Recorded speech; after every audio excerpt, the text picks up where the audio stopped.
Research. We still haven't found what we're looking for yet. So getting started. It's important to note that most major workplace decisions are based on careful research. Um, Also important to remember that not all findings will be of equal value. Whether you work with your own findings or the findings of others, you need to decide if the information is reliable. In other words, you have to be able to analyze the information and throw out what you think is extraneous and keep what you think is important. You want to be able to employ your newly honed critical thinking skills and develop strategies to decide what research you're going to keep. So, when you think about strategies, you have to ask the right questions. You want to explore a balance of views. Typically, you're going to argue a subject one way or the other. However, it's very important to understand if there are oppositional viewpoints, either why they are not valid or how you might argue against them. So that requires that you explore the topic in sufficient depth. You want to evaluate your sources. Is the information incomplete? Is it misleading? You want to think about where your sources came from. Who is the writer? Do they have an axe to grind? Can they be trusted to be objective? You want to interpret your findings objectively. Do your findings support only one viewpoint, or are there several ways to interpret them?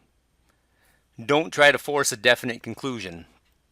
So, if we think of scientists, for example, in their work, they may have a hypothesis one way or the other. But if they're doing the science right, and if you're doing the research right on your paper, you will let the evidence lead you to the conclusions that it leads you to. Now I'd like to talk a little bit about primary versus secondary sources. Primary research means getting the information directly from the source. So like conducting interviews, taking surveys, observing people. So something where you're directly involved.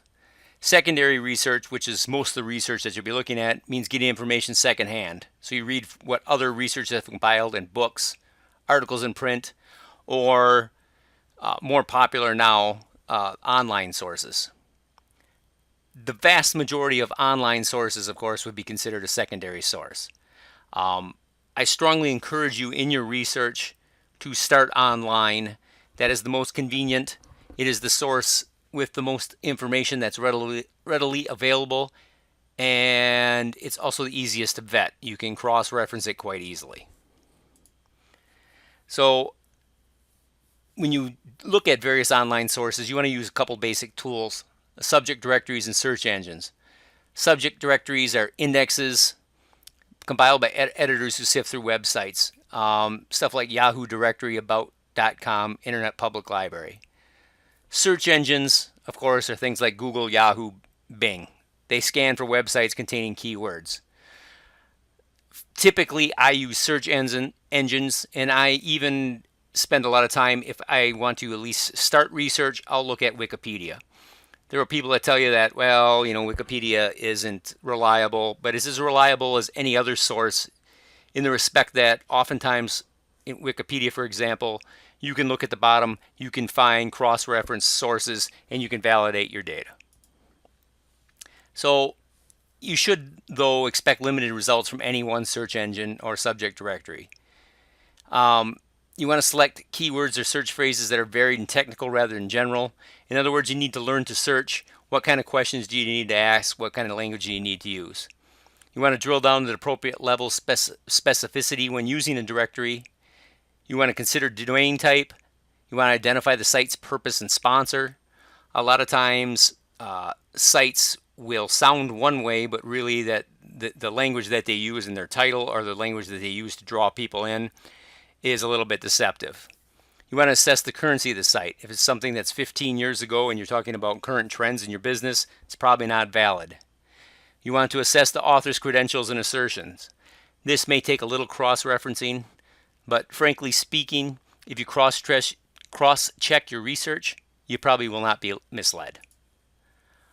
Other online information, there's general, commercial, organizational, academic websites. There are government websites, blogs, wikis, online forums, e-libraries, periodical databases, online news outlets, and magazines.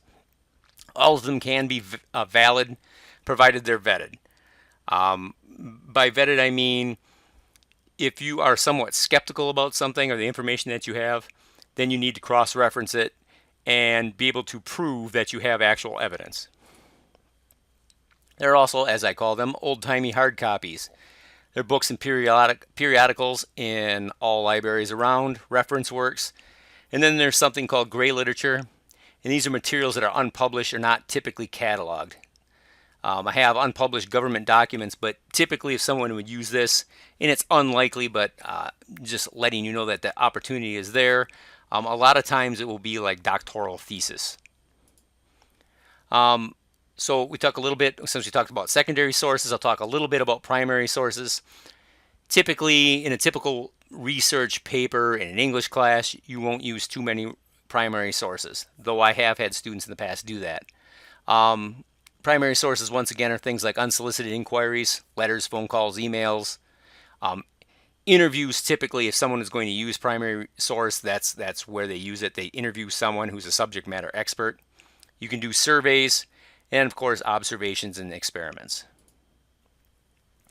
The last thing I'll talk about, and I've already talked about this, is formatting. So depending on the discipline in which you're working, your paper needs to be formatted according to specific citation style. The citation style that we're using for this English class is MLA.